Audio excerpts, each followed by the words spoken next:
Hola, ¿cómo están? Muy buenas tardes a todos, a todas. ¿Cómo les va? ¿Cómo les va a todos ustedes? Estamos nuevos en una nueva sesión de Japón Pop, el tercero ya de esta temporada, esta temporada, que estaba muy interesante. ¿Cómo estaba, Paloma-san? Bien, ¿y tú? Aquí en tiempos de pandemia, pero muy contenta de que este proyecto ya vaya en su tercera sesión, debo decirlo. Eso, voy de ese nivel. ¿Cómo te sentió todo esto con toda esta idea, toda esta locura? Debo decir que es algo bastante novedoso. Para mí, sobre todo, yo ante una cámara, ante la gente no podía hablar. O sea, yo haciendo una presentación me ponía nerviosa, imagínate. Ahora que tengo como esta facilidad, esta oportunidad, la verdad es que ha sido como un gran cambio, ha sido bastante desafiante, pero me gusta mucho. Sobre todo si Eso. hablamos de Japón. Tú lo tomaste hablamos de Japón, ¿cierto? Oye, que cada vez más entretenido y cada vez más cosas que tenemos de hablar sobre Japón. Japón en otro Palomazán. ¿Qué cosas vamos a hablar hoy día de hoy? Hoy día, ¿qué tenemos, Chan Chan? Vamos a hablar de cómo ha cambiado el negocio de la comida en Japón, particularmente esas tiendas pequeñitas que venden ramen, que yo estoy segura han visto en sus series favoritas de anime, ¿cierto? Como ir, como esa picada, aunque uno va saliendo por ahí por la calle y se encuentra con estas tiendas, y vamos a ver cómo el COVID ha afectado el negocio. Es terrible lo que está pasando. O sea, no sé si terrible, pero es bastante triste. Y también hay un tema muy curioso respecto a eso que vamos a estar comentando. También vamos a hablar de osos. ¿Ustedes sabían que habían osos en Japón? En Japón, osos. Yo no tenía idea hasta hace muy poquito. ¿Tú La sabías? verdad es que yo tampoco. Yo me enteré hace... Hoy día en la mañana me enteré prácticamente. Gracias a ti. Y... Pero vamos a hablar de eso y de cómo alejar a los osos. Ahí Oriel les va a estar contando sobre ese tema que se viene bien interesante. Y por último, nuestro tema principal de hoy en día es, yo creo, la esencia de la cultura japonesa. Y ustedes dirán, wow, ¿vamos a hablar de eso? Sí. Siempre decimos que la sociedad japonesa es muy ordenada, que siempre es como muy colectiva, todo en grupo. Entonces hoy día vamos a desvelar ese misterio de por qué es así, cómo se ve, algunas problemáticas. Vamos a hacer una especie de olla revuelta con un montón de información para entender ese tema de la dinámica grupal que tiene Japón. Y por supuesto podemos comentar qué pasa también en nuestro país, cómo funciona nuestra sociedad y nuestra cultura. Siempre es bueno hacer un paralelo, ¿no? ¿Qué te Por parece? supuesto que sí, por supuesto que sí. Estamos tan diferentes, tan diferentes. Siempre la gente me dice, los japoneses siempre toman en cualquier parte. O no, es noticia que los japoneses tomen la basura y la boten, por ejemplo. ¿Y por qué sucede eso? Bueno, es parte de esto y lo vamos a comentar hoy en día. ¿Ya? Entonces vamos directamente a nuestra primera noticia. Ok, así que vamos ahí. ¿Qué tenía que ver con el ramen, Paloma-san? Me contabas que había cambiado este tema. ¿Tú has comido ramen a toda esta en Chile, así ramen japonés? El ramen. El único lugar donde lo he podido probar es en Ramen Quintaro. ¿Tú has ido? Sí, sí fui a ramen ¿Fuiste? Quintero. Bueno, antes Sí, fue a ramen Quintero. fue el único lugar. Ya. ¿Y qué te Después ya pareció? es muy rico, muy rico. La verdad lo recomiendo mucho. No sé si habrán otros lugares más chiquititos. Me han llegado comentarios de... Tengo una amiga que siempre va a Patronato y ahí hay un montón de tiendas de comida y ahí he probado ramen también, pero nunca he probado como otro que no sea el de Ramen Quintaro, digamos. He hecho casero, eso sí. He buscado como las recetas, como ingeniero, pero no es lo mismo, no tiene como el mismo, como la misma japonesidad, podríamos decir. El No es mismo tan japonés flow. hacerlo en casa, pero igual, Ah, Sokana, el sí, mismo puede flow, ser el en mismo... realidad, ¿cierto? Puede ser en realidad, puede ser. Pero, ¿sabes qué? Yo, bueno, que estuve ahí en Japón hace un par de tiempo, un par de meses, te puedo decir que de verdad lo que venden en Quintaro, lo que venden así como en otras comidas, ha estado muy cercano a lo que yo he comido ya. Así que es como que yo como Natsukashi, como ¿En el tiro, como con esa serio? sensación, sí, con esa sensación de que es un pedacito de Japón que se mantiene allá. Así que, no, de verdad, rico. Ojalá que la gente ahí dé sus datos, por ejemplo, también ahí de qué ramen está comiendo, cuál es el mejor ramen que ha comido acá en Santiago. De repente lo podemos ahí buscar y probar y, no sé, catar.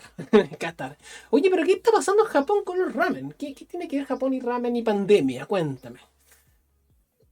Eso es lo más interesante. Resulta que, ¿me puedes creer, bueno, y la gente que lo está viendo, que están cerrando las tiendas de ramen en lugar de subir los precios.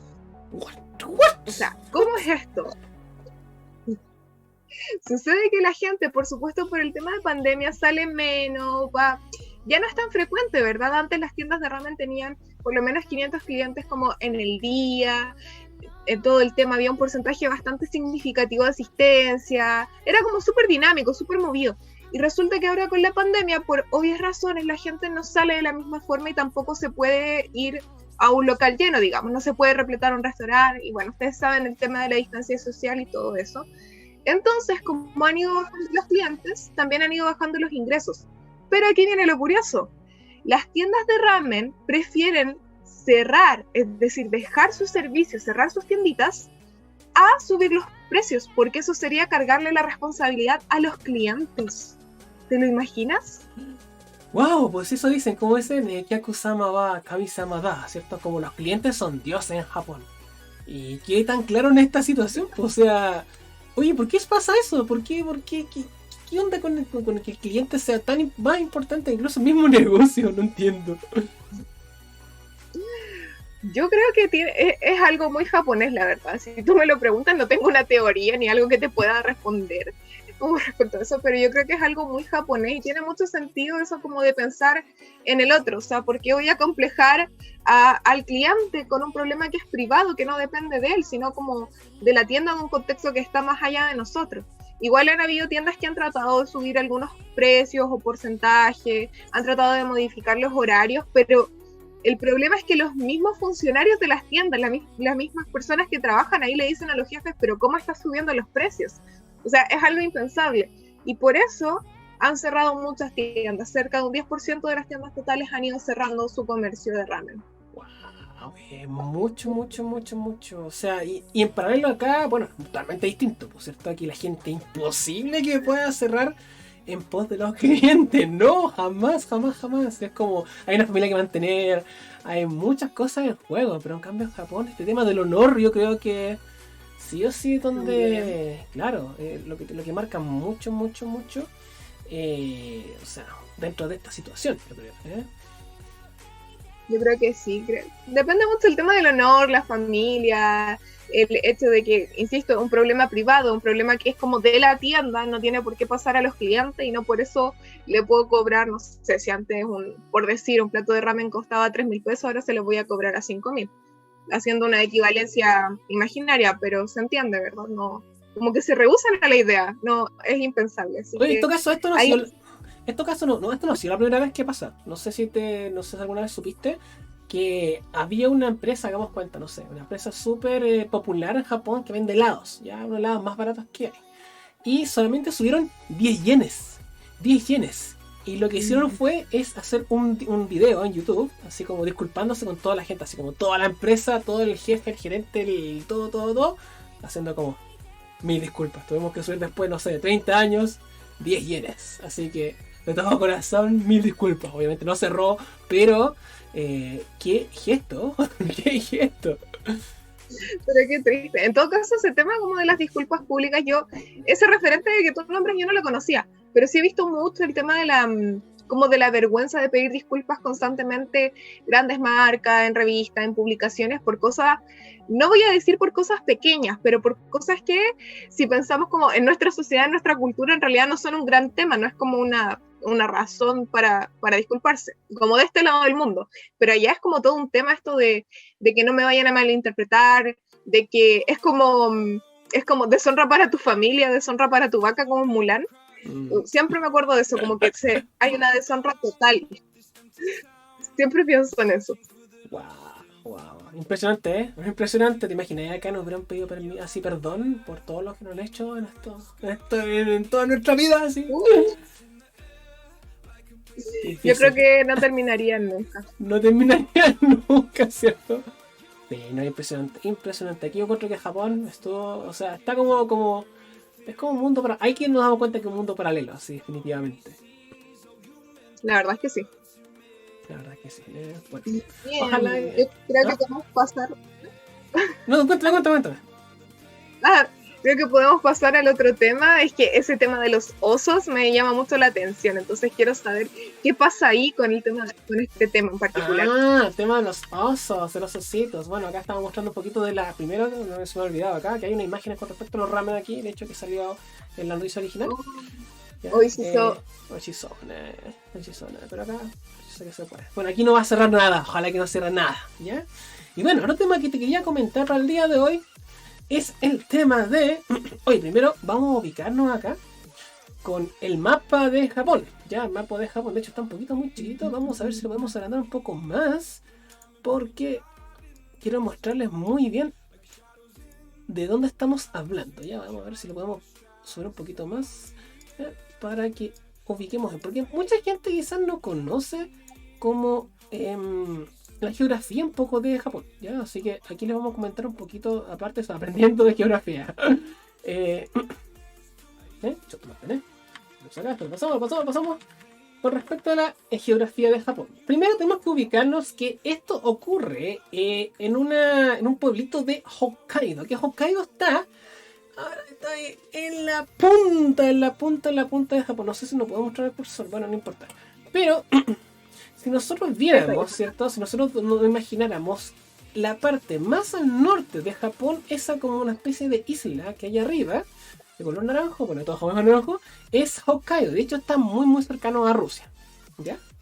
Entonces, ya como que ya Rusia, al tiro pensamos en Putin, arriba del oso, ¿cierto? Entonces en Rusia es oso.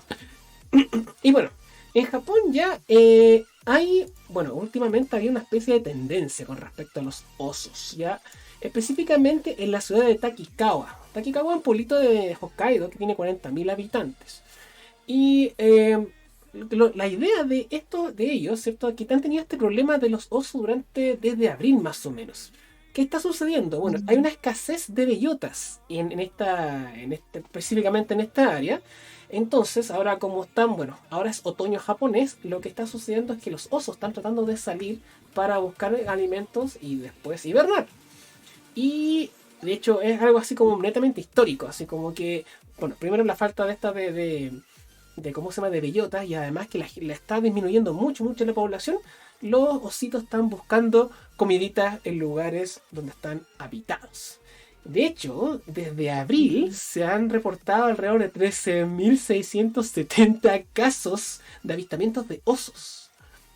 Y wow, es mucho. Es mucho, o sea, imagínate, acá en Chile, ¿qué sucedió? ¿Cierto? Por este tema de la pandemia también, la gente dejó de salir a la calle, entonces los pumas de repente encontraban basura, qué sé yo, y salieron, ¿cierto? Hubo varios casos de estos que salieron. Yo creo que el avistamiento también de pumas han subido mucho acá en Chile, pero ni comparados con esta cantidad de 13.000 casos, ¿cierto? De avistamiento. Pero esto ha ido mucho más allá por si acaso, o sea que incluso los osos atacaron civiles. Y hay 2 muertos debido a este problema que hay en Japón. ¿Ya? Y obviamente también han muerto algunos animalitos, ¿cierto? Por esto mismo, ¿cierto? Tratando de defenderse, ¿cierto? La gente, obviamente tiene que haber gente ahí preparada para que pueda atacar y salvar vidas, porque de verdad está volviendo demasiado extraño, extraño. O sea, a mí una noticia me parece muy, muy curiosa. ¿Ya? Y bueno, por esta misma razón, ¿cierto? Las autoridades de aquí de Tarikawa decidieron traer, bueno, que esto ya existía, ¿ya? Pero lo siguiente. Bueno, aquí están los ositos, ¿cierto? En las calles. Imagínate, son osos. Estos son osos cafés. Se llaman brown bears. ¿Ya? Brown bears son ositos cafés, ¿cierto? Que son de Japón. Son muy parecidos a los osos como pardos o grizzlies, pero creo que son más chiquititos, al parecer. ¿Ya? Y bueno, las autoridades dijeron, esta cosa ya no da para más. Así que, ¿qué vamos a poner? Vamos a poner este animal, este monstruo mecánico. Este monstruo mecánico en forma de lobo, ¿cierto? Que nos sirve ahí para espantar a los osos. Y ha sido un éxito rotundo, porque no han habido más casos, así como de osos durante o al menos alrededor de estas plantaciones que son importantes para el pueblo. ¿Ya? Así que, ¿qué te parece? ¿Qué te parece? Yo te iba a preguntar en algún momento como, ¿cuál es la solución? Porque cuando hablamos de Japón, siempre tenemos como soluciones rápidas, bien extrañas, bien ingeniosas. Tenemos todo tipo de soluciones y de facilidades, pero esto que tú me estás contando me dejó pero impactadísima. ¿Qué quieres que te diga? Pero O sea, esto es muy loco, ¿cierto? Más encima están como a 1 metro de altura. O sea, no están como así como en las plantaciones, como depredando, así como en un estilo, no, sino que están arriba, así, en el fondo para hacerle el frente a estos osos gigantes. Esa es como la idea. Bueno, y no solamente eso, no solamente está ahí el lobito, sino que lo que más hace, bueno, también tiene sonidos de ladridos, tiene voz de cazadores y también tiene sonidos de disparos. Entonces, apenas se acerca un osito, wow. empiezan a sonar todos estos sonidos. Es muy interesante esto porque la empresa que diseña, o sea, que vende estos ositos, estos lobitos, se llama Wolf Kamui. Kamui te suena, tío, ¿no? Kamui. Sí me suena, pero no me quiero arriesgar con el nombre. Ya. Esto es justamente con lo que hablaste con el tema de la Legión en Japón, en las charlas anteriores o en el curso anteriores. Kamui en realidad es un dios lobito. ¿Ya? Es un dios lobito que existió en Japón, ¿cierto? O sea, según las creencias Ainu, de hecho Hokkaido, en el fondo donde viven, ¿cierto? Los indígenas, ¿cierto? Los Ainu. Y bueno, a partir de eso, en el fondo, se desarrolló este lobito, ¿cierto? Como cuidándolos, que tiene mucha relación con eso mismo. O sea, nada es al azar, nada es al azar. Y por supuesto, ¿cierto? Ha provocado que ha ahuyentado a todos estos osos, ¿cierto? Que están causando grandes estragos en Japón. ¿Bien? A todo esto, bueno, estos lobos ya fueron desarrollados a partir del 2016. Y en Japón hay alrededor de 70 lobitos de estos en varias prefecturas. Incluso en Okinawa. Vamos a volver atrás para ver dónde queda Okinawa. Okinawa queda mucho más abajo, mucho más al sur, casi prácticamente en el trópico, ¿ya? ¿Y por qué es tan importante Okinawa, al menos en este tema de ahuyentar plagas y animales, ¿cómo se llama? Silvestres? Básicamente porque tienen plantaciones de piña. Entonces las piñas de Okinawa son súper cotizadas, entonces la fórmula que usaron para evitar estos animalitos simplemente ha sido con este lobo mecánico. ¿Qué te parece? Soluciones japonesas. ¿Qué quieres que te diga? Muy efectiva, muy ingeniosa, muy bonita. Me encantaría tener un lobo mecánico o algún animal mecánico por aquí que me avisara o me diera señales de algo solo porque sí. Así que muy, muy interesante, la verdad. No se me hubiera ocurrido nunca. Nunca. Oye, pero todo esto, acá en Chile hubo algunas soluciones muy parecidas. O sea, no tan así, tan tecnológicas, ¿cierto? Pero en el metro hubo varios problemas con el tema de las palomas. ¿Ya? En algunos lugares que hicieron, pusieron una especie de puntas para que las palomas no pudieran anidarse y todo, pero bueno, las palomas igual aparecían ahí. Sin embargo, en otros lugares, o creo que en un supermercado que fue, o en una estación de metro, pusieron un sonido como de un depredador, así como de un águila. Así, entonces no sé, cada hora sonaba esto y se ahuyentaban a las palomas, con como una especie de ¿cómo se llama? De repelente natural. Ya, porque en el fondo también, pues matar a las palomas también producían un ¿cómo se llama? Algún daño al ecosistema. Entonces es mucho mejor tener un sistema que fuera más natural. De todas formas, igual, la pobre gente esa que está al lado y escuchando todos los días el sonido de ahí del depredador. El depredador. Así que esas son las noticias de Japón más extrañas. Bueno, las dos son extrañas, ¿cierto? De hecho ya... La verdad es que sí, las dos son extrañas. Son extrañas, ¿cierto? Bueno, cosas que en realidad podemos nosotros adoptar, quizás en nuestro país, no sé. Es cosa de cada uno de ustedes. Bien, y ahora sí que sí, nos vamos entonces a nuestro tema del día de hoy, que sería Palomazón. El tema de el colectivismo japonés. Sí. De por qué Japón es una sociedad tan ordenadita, por qué siempre los vemos trabajando en equipo, en grupo. Vamos a dilucidar más o menos en qué es ese tema, así que si tienen preguntas sobre eso también las pueden ir haciendo en el chat.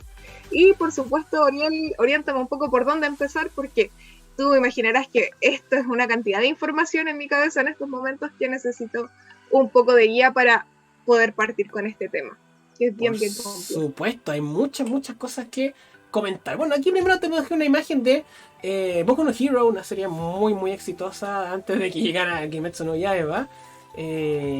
Bueno, que también. Yo no he visto Boku no Hero. ¿Tú la viste? No la he visto. No la he visto ya, pero aún así, todos los shonen en realidad, como que la mayoría de los shonen tienen como esta idea que hay un personaje principal que lucha, ¿cierto? Por en el fondo mantener como la idea del grupo, ¿cierto? No pelea como por sí mismo, o sea, hagamos pararlo un poco con, no sé, con superhéroes no occidentales. Batman peleo por la justicia, ¿cierto? Superman peleo así porque quiero salvar el planeta, así como son como visiones muy distintas. En cambio, ¿qué pasa en los shonen japoneses, Palma? Ah, ¿qué pasa en esto? Bueno, la verdad es que, ¿qué pasa si te digo que ese tema que vemos como en el anime, ese trabajo en equipo, es algo muy, muy japonés? Es algo casi definitorio de esta cultura. De verdad que sí, es como la esencia de Japón. Este tema de trabajar en equipo, de que las metas sean comunes. Si ustedes miran en el anime, ya sea cual sea, cualquier tipo de shonen, incluso en los animes de deporte, en cualquier anime siempre, siempre va a haber muestras de grupo y de trabajo en equipo.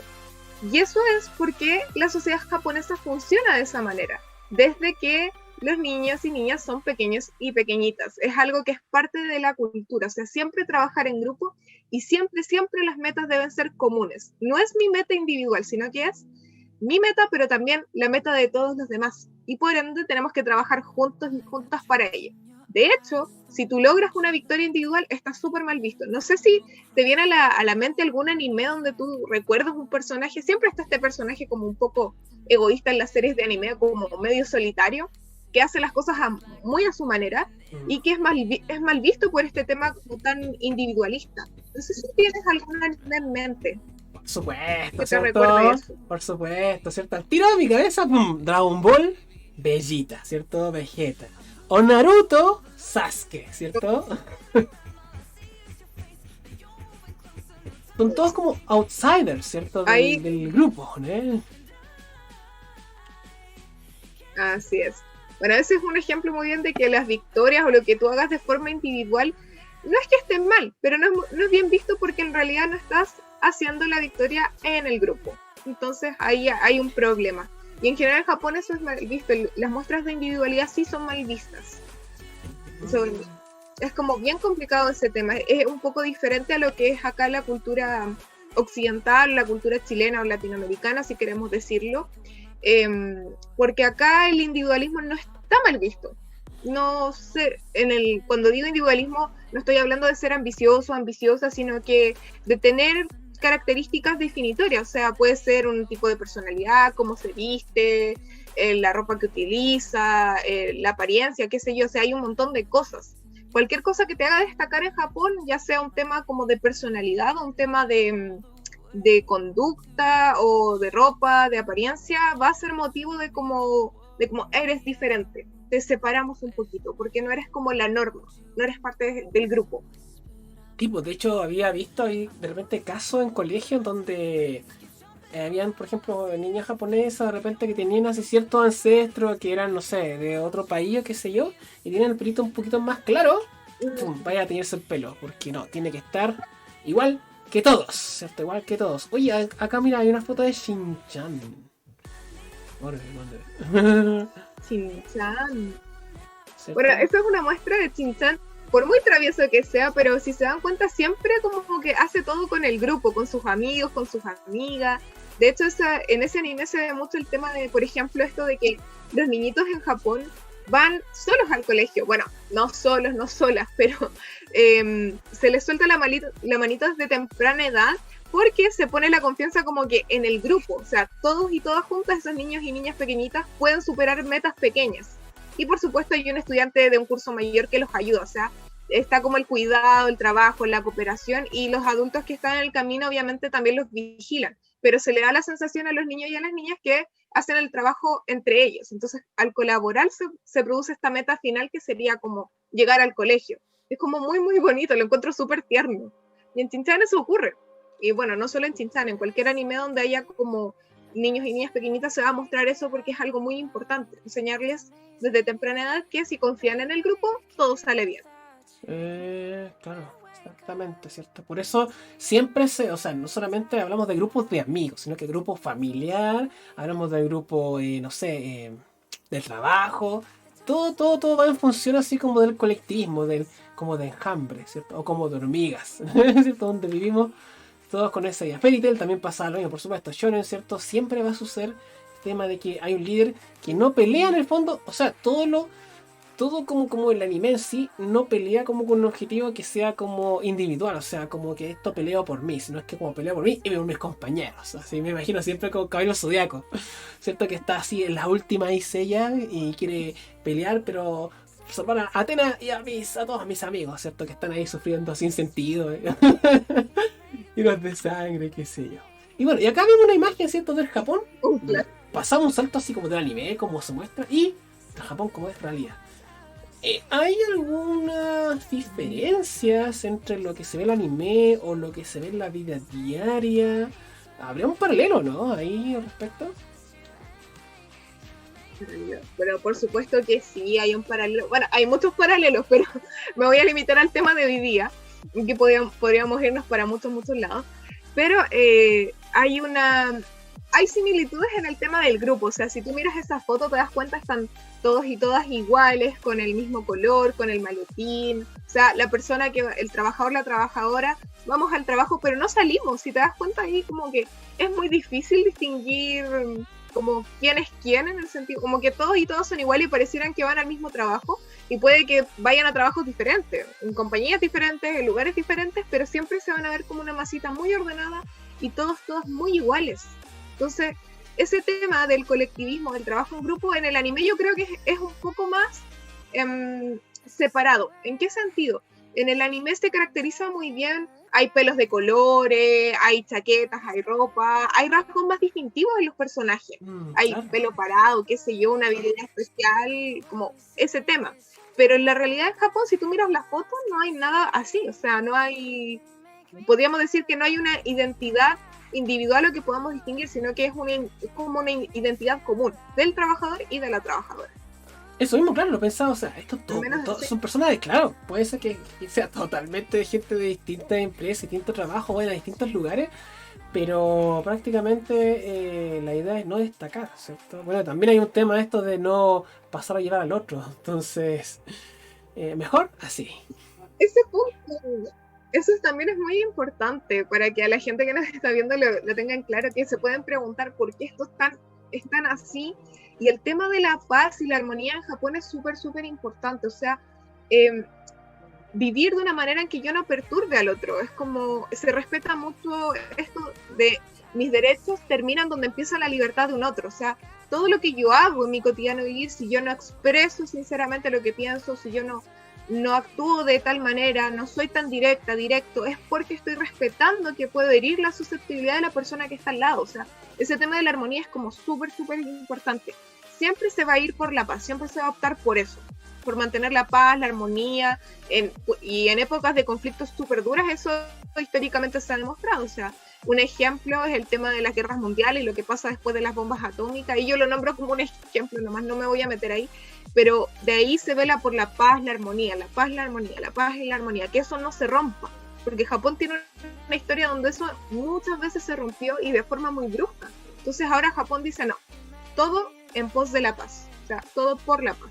Oye, pero esto históricamente fue desde así como considerándolo, bueno, desde la Segunda Guerra Mundial, o mucho antes también hubo cierto atisbo.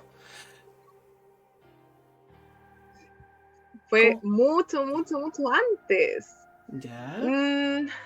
¿Por dónde puedo empezar? No, estoy calculando en mi cabeza, no me voy a ir a un año tan específico, pero desde los inicios de la historia, o sea, para que la gente lo tenga como referencia, yo siempre lo digo, desde los inicios de la historia de Japón, antes de Cristo, 20.000 años antes de Cristo, yo creo que con eso se pueden hacer un margen, empiezan los conflictos. O sea, Japón no descansaba, era todo el tiempo una familia, lo voy a dejar así, una familia o un clan se enojaba, pelea, y luego empezaba la nueva era. Luego ese clan y familia se volvía a enojar y empezaba la nueva era. Eso desde el 20.000 antes de Cristo, en términos súper sencillos.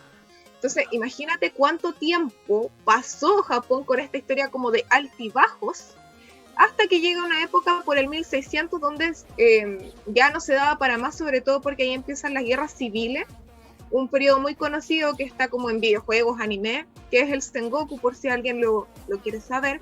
Pero ahí había mucha guerra. Entonces, en ese punto Japón quería paz. Y ahí, por el 1600, se instaura un sistema muy rígido que le da orden. Y ahí está como el tema de la paz. Y bueno, eso se quiebra después con las guerras, pero se retoma. O sea, para que te hagas una idea, la historia conflictiva viene desde hace mucho tiempo. Y el tema del trabajo en grupo y el colectivismo más o menos por el 1600, con mucha fuerza. Wow, increíble, ¿cierto? Y bueno, cosas no tan lindas, ¿cierto? Hablamos del shonen, hablamos de cosas súper lindas, ¿cierto? De la unión, de estar juntos, de pelear por la familia, pelear por mis amigos. Pero esto igual tiene consecuencias más o menos negativas. Y serían... Varias, diría. Varias, ¿cierto? Varias, diría. Bueno, este anime tampoco lo he visto. Oh, está chiquito. Tú lo viste, ¿no? Esta tú lo viste. Yo sí lo vi. Sí. Yeah.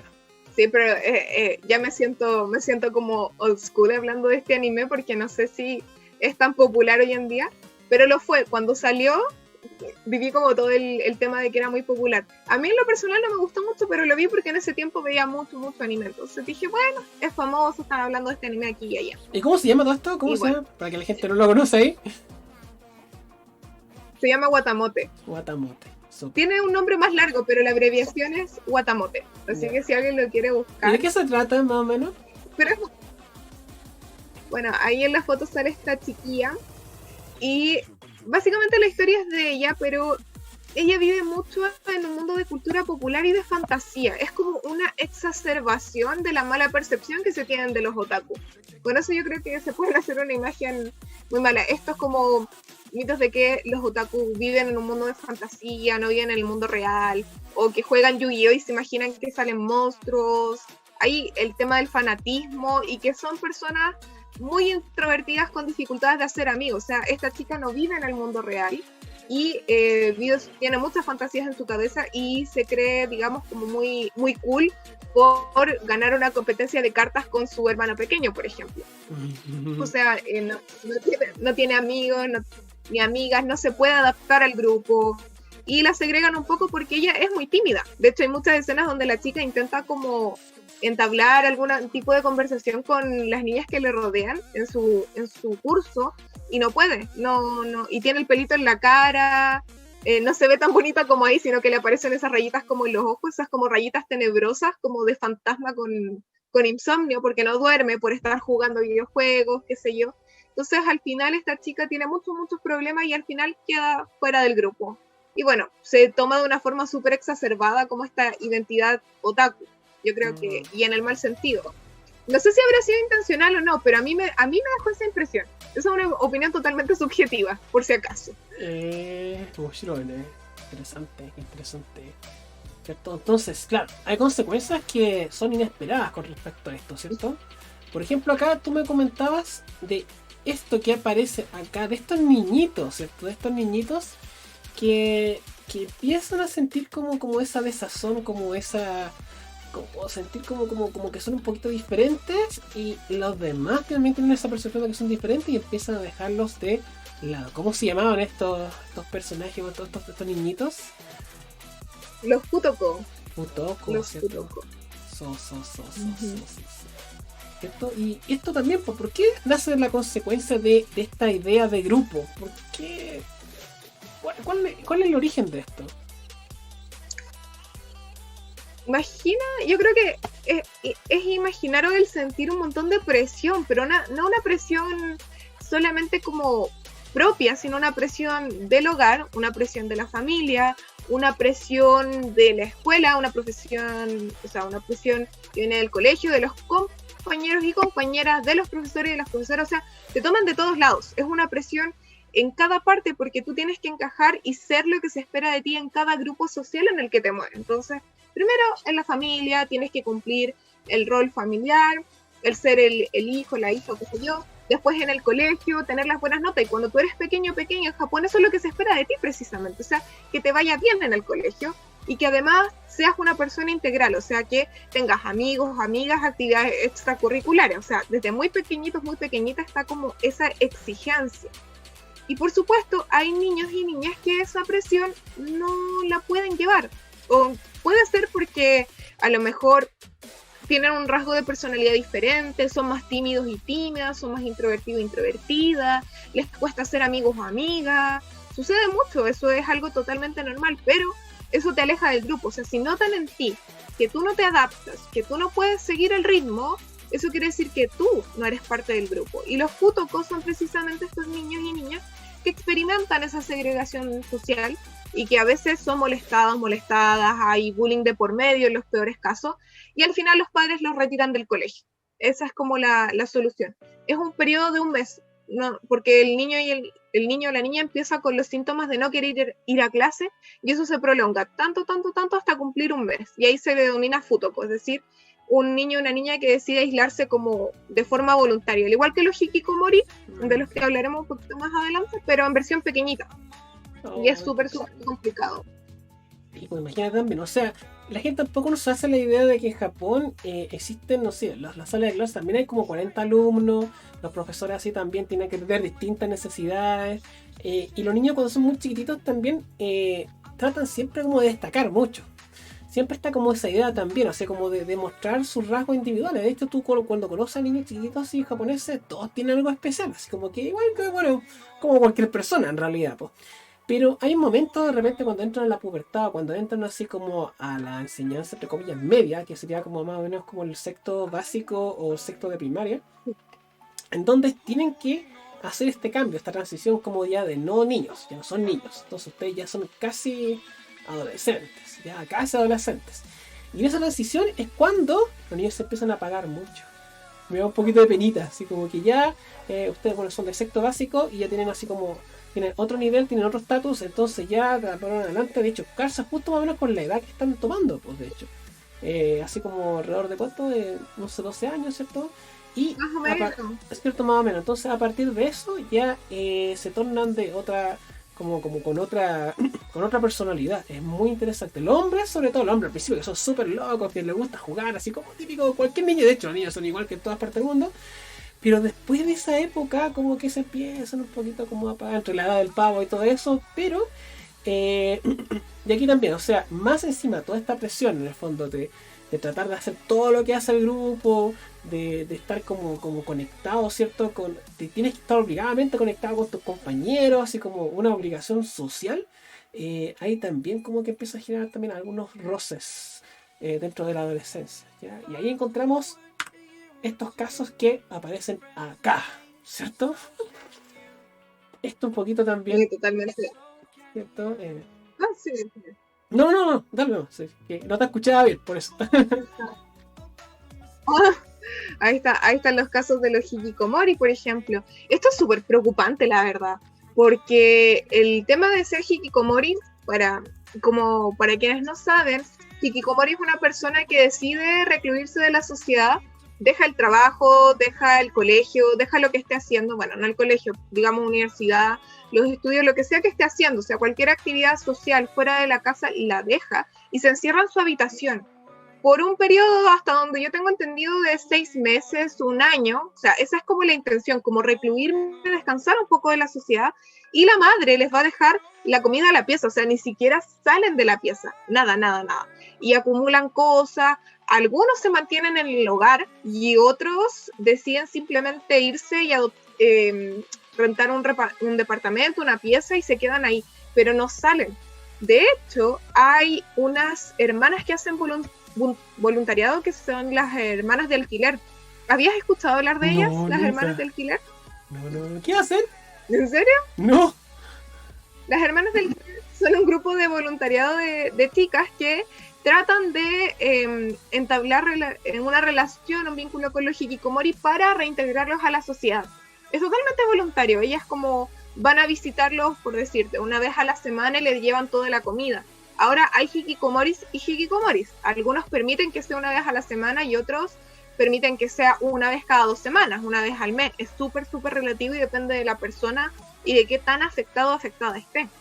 Generalmente los hikikomoris tienen como un historial de bullying, tienen algún tipo de padecimiento, también algún trastorno mental, algo que les haya impedido en el fondo. Entonces vienen con todo ese arrastre y la gran mayoría termina suicidándose. Esa es la verdad, es como súper, súper triste. Muchos y muchas nunca logran reintegrarse a la sociedad y terminan suicidándose, pese a que las compañías, por ejemplo, o hay lugares de trabajo que ofrecen como cursos de orientación para que esta gente vuelva a salir. El problema es que tienen que salir y funcionar dentro de la misma sociedad de la cual se sintieran aislados. Entonces es como bien conflictivo, es como volver al núcleo donde yo me enfermé prácticamente, donde yo decidí recluirme. Entonces es como súper, súper potente. Claro, claro que sí, es cierto, y es súper bueno. En todo caso, esto es como lo más grave que pueda suceder, porque de hecho hay gente que puede convivir con el fondo con esta pequeña angustia del día a día, ¿cierto? Y hay alguna gente que, bueno, igual hay mucha gente igual lo supera, de hecho la mayoría lo supera. Sin embargo, estos casos igual que, bueno, no son aislados, por así decirlo, pero hay, ¿cierto? Se ve. De hecho, la palabra hikikomori es algo que es del día a día. O sea, existe en Japón y se hablan y te puedo preguntar, oye, acá en Chile, ¿no es hikikomori? Así me preguntan a los amigos japoneses. Y uno dice, no, o sea, no, aquí es otra la fórmula en el fondo donde nosotros como que botamos toda nuestra energía así como en contra de nuestra sociedad o todas las cosas malas que nos suceden con respecto a nuestro entorno. En cambio en Japón es totalmente distinto, esto como por así decirlo. ¿Cómo se llama esto? Cuando tú sientes como, no, puede ser síntomas como que rebrotas lo que sientes. Se expresa de otra manera muy distinta, muy distinta. Y esto pareciera así como si fuera de repente como una epidemia, así como que solamente se da en Japón, ¿cachai? Así como que no... Es muy, muy, muy extraño. O sea, aquí en Latinoamérica yo creo que... deben haber casos así de gente, de repente esa gente como acumuladora, quizás así, ¿cierto? Como, ahí va la cosa, como que desenfoca, perdón, como que... ¿cómo se llama?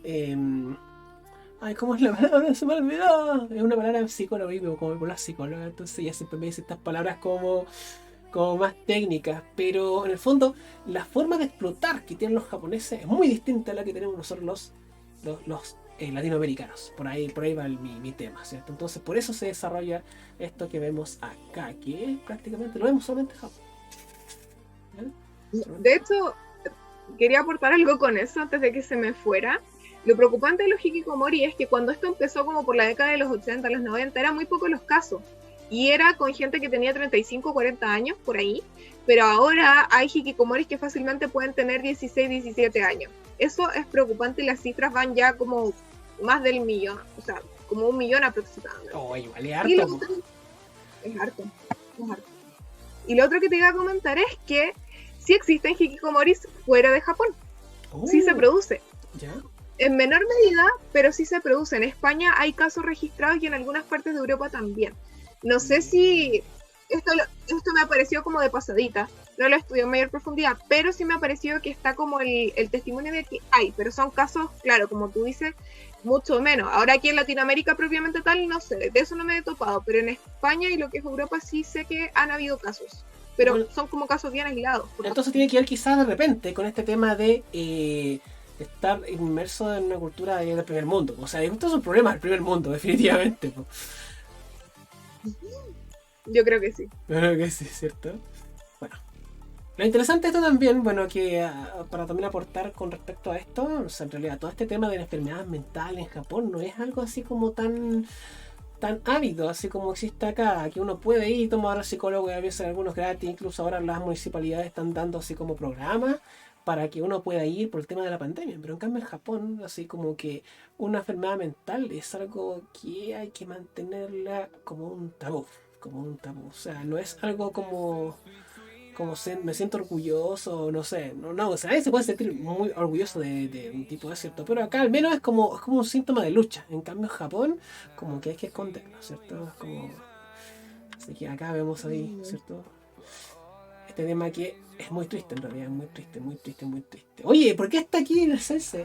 El Sensei Onizuka. Ándalo. ¿Ah? Onizuka. Para hablar rápidamente de un tema de pasada, que, bueno, en Japón así como hay consecuencias bien potentes, como el caso de los hikikomori, igual hay rebeldía, o sea, igual hay una respuesta de la juventud, y un ejemplo es nuestro querido Sensei Onizuka. Él formaba parte de una banda de motoqueros, y eso en Japón sí existió, y bueno, todavía existe en menor medida, que son los Bosozoku, que vendrían a ser así como yakuzas antes de ser yakuzas, al menos así lo interpreto yo.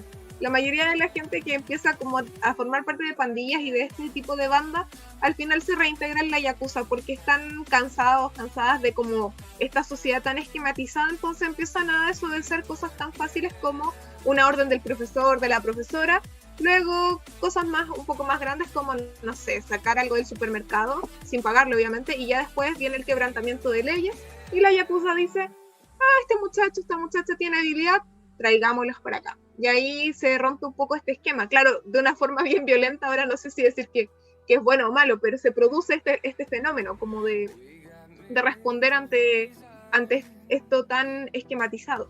Oye, story time, de lo colectivo, de lo grupal. Me contaron así una historia con respecto a este tema del Bosozoku. O sea, una profesora que es más o menos mayor, debe tener sobre 50. Bueno, en esa época, esos locos 60 ahí japoneses, es donde estaba ya posguerra, que estaba haciendo una revolución, me contó que había una compañera de ella que era amiga de ella y que tenía mal al profe, tenía muy mal al profe. Y en esa época, en el fondo para mantener como su estatus, así como para amenazarlo, metió a toda la pandilla en moto dentro de la sala de clase. ¿Cachai? Metió a toda la pandilla, todos sus amigos así como motoqueros dentro de la sala de clase, así como, oye, ¿me hacía algo más? Ya sabéis con qué te estás metiendo. ¿Cachai? Y obviamente nadie le hicieron nada, vos cachai, dice que mi ¿cómo se llama? Mi amiga japonesa dice que estaba así como tapada, así, mi alumna, estaba tapada así, le da vergüenza, pero esos locos 60 se vivían a full. Claro, un poquito como esto, ¿cierto? En el fondo, la rebeldía era tan absoluta que llegaban a esos niveles, o sea, ¿cierto? No sé tampoco, o sea... ¡Qué miedo! Yo no...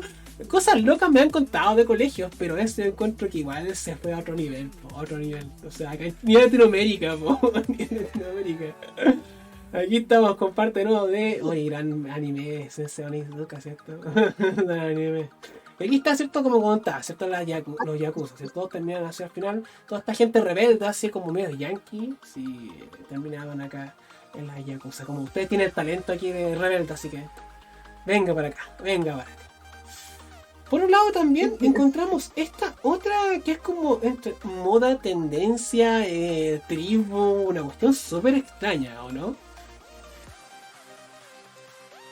Así es.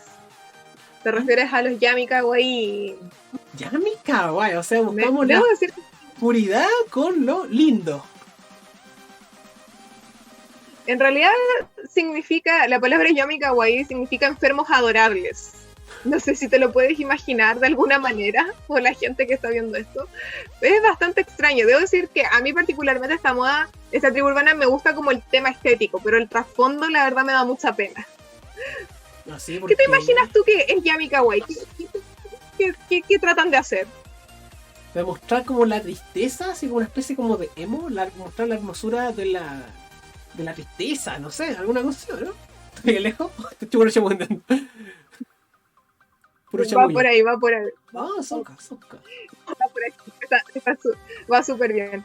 Sucede que en Japón, como tú decías, el tema de los trastornos mentales es un tema tabú. Ahora, ¿por qué es un tema tabú? La gente se lo puede estar preguntando, y es precisamente porque ese tipo de cosas son temas privados, y todo lo que se considera en Japón como un tema privado, como un tema que tú debes dejar como de las puertas de tu casa hacia adentro, es tabú afuera. Entonces el tema de los trastornos mentales entra dentro de esta categoría. Y de hecho, ni siquiera sé si en el grupo familiar se puede conversar, porque como tú decías, no hay como un tema de acceder a un psicóloga con facilidad, hablarlo, qué sé yo, o sea, no hay ayuda para la gente en general y para la juventud que está experimentando como todo este tema, como un resultado de presión de grupo, cambios sociales, bueno, hay cosas pasando en Japón también que les afecta el tema de la pandemia o qué sé yo, hay diferentes razones, por supuesto, y a toda la gente le afecta en menor medida o mayor medida. Y frente a este tema de no tener salida, está este estilo que son los Yami Kawaii, que en el fondo es representar los trastornos o padecimientos mentales a través de la estética.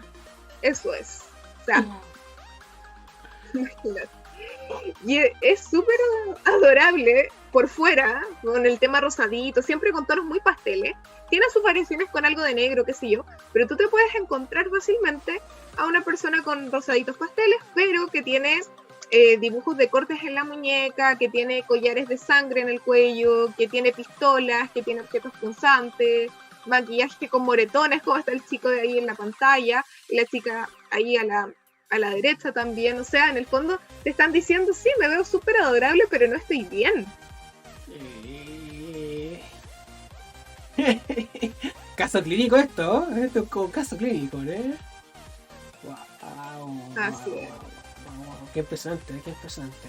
Acá igual también, o sea, bueno, todo este tipo de situaciones, o sea, más que nada personales, yo encuentro que acá pasan muchas cosas personales, entre temas del entorno y qué sé yo. También parte por eso, por un tema netamente propio, individual, más que un tema así como grupal. Bueno, entre comillas, igual la sociedad un poquito como que presiona un poco para que sucedan este tipo, para que revienten como este tipo de trastornos.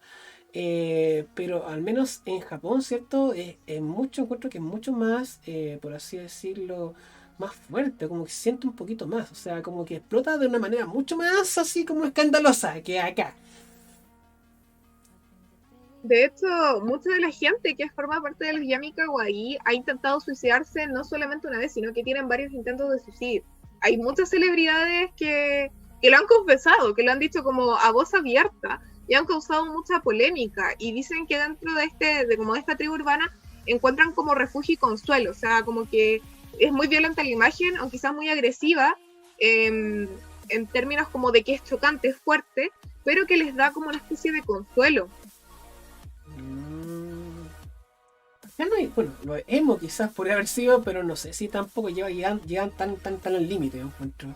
Así como tener un maquillaje, así como que en el fondo generar como la violencia o como algo atractivo, algo kawaii, algo kawaii, es súper extraño, ¿cierto? Es súper extraño, ¿eh? De Pero, hecho, hay bueno, hasta un manga que es Main Hera-chan. Si te puedes devolver a la fotito anterior donde está el claro, chico y la chica, ahí está, ya. no sé qué puedes. El chico que sale ahí, si no me recuerdo el nombre, es Esaki Bizuko. Y él tiene una marca de ropa, es súper popular, muy, muy, muy popular. Va a haber un artículo en la página después con este tema para que lo puedan revisar. Y ese chico que está en pantalla creó un manga que se llama Main Hera-chan. Y Main Hera-chan es una superheroína que tiene depresión y su superpoder es autolesionarse. Y de hecho, su nombre, Main Hera-chan, viene de mental health, de salud mental del inglés. Claro. Y es súper, súper popular. Es muy popular este manga de Menjera-chan, tanto así que hay una variación de los Yami Kawaii que se llama Menjera-kei, que se visten inspirándose en ella. O sea, es como todo un submundo, de verdad que es muy, muy potente. Mucho, mucho, mucho, mucho. Bueno, también consideren que, bueno, cuando uno habla así como de esto es normal, esto no es normal, bueno, piensen primero que la población de Japón son 127 millones de personas. Entonces, bueno, vivimos paralelo a nuestro país que somos, entre comillas, 17 millones, prácticamente el 10%. Entonces, de verdad, pasan demasiado. O sea, si aquí es complicado este tema, allá es obviamente el triple. O sea, no, a 10 veces más complicado, ¿cierto? Todo esta que se mezclan cada cosa, o sea. Ahí como ya podemos ver así como problemas mentales, ¿cierto? Que en el fondo se convierten en algo que es parte del colectivo, que a la vez también forma una tribu urbana, que es como de verdad mucho, mucho más complejo, mucho más complejo. Pero no deja de ser interesante, ¿cierto? Porque es como lo lógico, o sea, estamos estudiando esto, estamos viendo este tipo de realidades que quizás nosotros no conocemos en nuestro país. ¿Cierto? Nosotros no podemos decir, bueno, nosotros vivimos una vida normal, pero nosotros nunca sabemos lo que hay a nuestros lados, ¿cierto? Así que para que tengamos una atención sobre todo con nuestros vecinos, con nuestros amigos, para que pongan ojo con lo que estamos viviendo, ¿eh? Como yo, Es verdad, yo creo que todos estos temas son como bien silenciosos, siempre el tema como de lo... Yo creo que por eso en Japón lo exteriorizan así, porque hasta donde yo tengo entendido, como cuando hay un trastorno mental no siempre es visible, no siempre está ahí como a la vista, no siempre vamos a ver a la persona y saber, está pasando por esto. De hecho, una de las cosas que siempre se dice es como que, por ejemplo, en el caso de depresión, tú puedes ver a la persona muy feliz un día saltando en un pie y nunca te lo puedes imaginar, pero detrás hay algo más. En cambio, yo creo que en Japón, por eso mismo lo exteriorizan de esta manera estética, como diciendo, sí, me puedo ver muy bien, pero por dentro no estoy bien. Yo creo que por ahí va. Efectivamente, ¿cierto? Bueno, acá de hecho también estamos a la par, yo creo, con este tema de nivel de problemática mental acá. No se ve menos, también igual. Yo encuentro que también un poco como que se habla menos y se mantiene así como debajito de la alfombra. La diferencia, ¿cierto? Es que allá hay gente que está en el fondo dándole un vuelco distinto a esto y está creando algo, imagina, está creando algo a partir de eso mismo. Entonces, es como que la lucha con esta misma enfermedad, la lucha con esto, la dieron vuelta, dieron un vuelco. Wow. Wow. O sea, no es como para que acá en el fondo se haga algo así parecido. Pero para que tengan ojo, en realidad, que a veces este tipo de modas quizás esconden algo que o están representando en el fondo como por decirlo, como esta pelea en el fondo con un sistema que sí o sí es muy distinto y es muy estricto, de hecho. Sí, yo creo que por ahí va, como tú dices, es tan estricto el sistema que por algún lado de alguna manera tiene que salir, como esta desconformidad o los problemas que hay, vaya a saber. Ahí en mayor profundidad nuevamente hay muchas aristas, pero tiene que reventar por alguna parte. Claro. De alguna manera. Exactamente. Y aparte de esto, acuérdate que existe un sentido de compromiso pero absoluto con el grupo. O sea, recuerdo, por ejemplo, en Japón hay pocos policías. Y en el caso que un policía se tome licencias, probablemente le cargue la mata a otro compañero. O entonces él se lleva el doble trabajo o quizás se lleva el triple de trabajo. Imagínate, porque no hay tantos policías. De hecho, había escuchado también que muchas mujeres no se toman la licencia, mujeres policías no toman la licencia por esa misma razón, pensando que puede estar como afectando como la dinámica social de todo este grupo, de todo mi trabajo. Entonces, de verdad, es algo que hay que estar pensando constantemente. O sea, ¿qué forma tengo que hacer para que no le dé más trabajo a los demás, para estar siempre de manera condescendiente con los demás? Algo así como netamente obsesivo, o sea, pero para nosotros, a ojos de nosotros, es como un poco obsesivo, pero a la vez es como una normalidad para ellos. Esto es así, o sea, si yo no trabajo, como que le doy más trabajo a los demás, ¿no? De hecho, se vincula con la noticia que comentamos el día de hoy con el tema del ramen, esto de que los dueños de las tiendas prefieren cerrarla antes que cargarle a los clientes un precio más, o sea, subirles el precio, pensando como en el otro. Muy interesante, ¿cierto? Hoy estuvo muy bueno el día de hoy, ¿no? Bueno, harto que da, ¿cierto? Un tema solamente hablando del grupo en Japón. Cómo puede abrirnos a distintas aristas y llegamos, ¿cierto? Desde los hikikomori hasta, ¿cierto? Esta tribu, entre comillas, ¿cierto? Esta Yami Kawaii, que demuestra, ¿cierto? Otra realidad, o sea, totalmente desconocidas para muchos, ¿ya? Para muchos. Para más, algo otro más algún datito más que agregar. Me parece que no, solo mencionar, creo que no lo dijimos, que esta tribu urbana es algo bastante reciente, como del 2018-2019, que empezó a tomar mucha fuerza, así que es algo bastante novedoso, así que hay que ver. Yo no le sacaría los ojos de encima, porque la verdad me llama mucho la atención este tema y ver qué pasa más adelante, o sea, cómo se va a manifestar, qué va a suceder ahí, como que me intriga eso, así que para la gente que le gustan estas temáticas, yo creo que... Y también, ¿cómo se llama? Si esto va a impactar acá, porque tú sabes, por todas las modas de Japón, de alguna u otra manera, así como, llega a meter la bolita acá en nuestros países. Entonces, interesante de verdad lo que pueda suceder. Yo creo que sí, totalmente. Así que eso, creo que no tengo nada más que agregar sobre el tema.